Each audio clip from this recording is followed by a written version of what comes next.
உச்சநீதிமன்ற உத்தரவுக்கு மாறாக தவறான தகவலை திமுகவினர் சட்டப்பேரவையில் தெரிவித்திருப்பதாக பாமக வழக்கறிஞர் பாலு விமர்சித்துள்ளார்.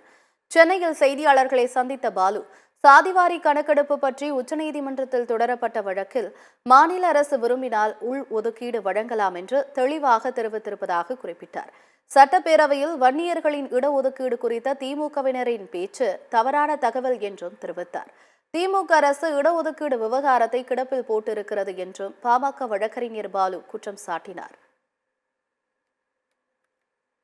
தமிழ்நாட்டில் வன்னியர்களுக்கு உள் ஒதுக்கீடு வழங்குவதற்கு தேவையான தரவுகளை திரட்டி 3 மாத காலத்திற்குள் தமிழக அரசிற்கு வழங்க வேண்டும் என்று அது குறிப்பிட்டது. அதில் உச்சநீதிமன்றத்தினுடைய தீர்ப்பு பத்தி 68 மற்றும் 73 அடிப்படையில் எவ்வாறு வழங்கலாம் என்ற ஆலோசனையை தமிழக அரசிற்கு வழங்க வேண்டும் என்றுதான் அந்த அரசாணையில் குறிப்பிடப்பட்டிருந்தது. ஜாதிவாரி கணக்கெடுப்பு நடத்தப்பட வேண்டும் என்று குறிப்பிடப்படவில்லை.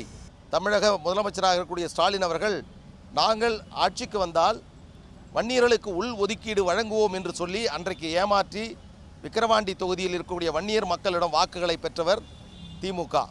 3 ஆண்டுகள் கழித்து இப்பொழுது தேர்தல் நடைபெறக்கூடிய இந்த காலகட்டத்தில் வன்னியர்களுக்கு உள்ஒதுக்கீடு வழங்குங்கள் என்று சொன்னால் தேசிய அளவில் இடஒதுக்கீடு சாதிவாரி கணக்கெடுப்பு நடத்தப்பட்டால் தான் வழங்க முடியும் என்று சொல்லியிருக்கிறார்.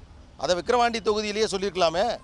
நாங்களும் ஆட்சிக்கு வரணும், மத்திய அரசும் சாதிவாரி கணக்கெடுப்பு நடத்தணும், அதுக்கு பிறகு தான் வன்னியர்களுக்கு இடஒதுக்கீடு கொடுப்போம் அப்படின்னு சமூக நீதியினுடைய பிறப்பிடம், சமூக நீதியினுடைய நாங்கள் தான் அதற்கு உயிர் மூச்சு என்று சொல்லக்கூடிய திமுகவிற்கு அதை சொல்கிறதுக்கு அன்னைக்கு அவங்களுக்கு அதுக்கான போதிய அறிவில்லையா?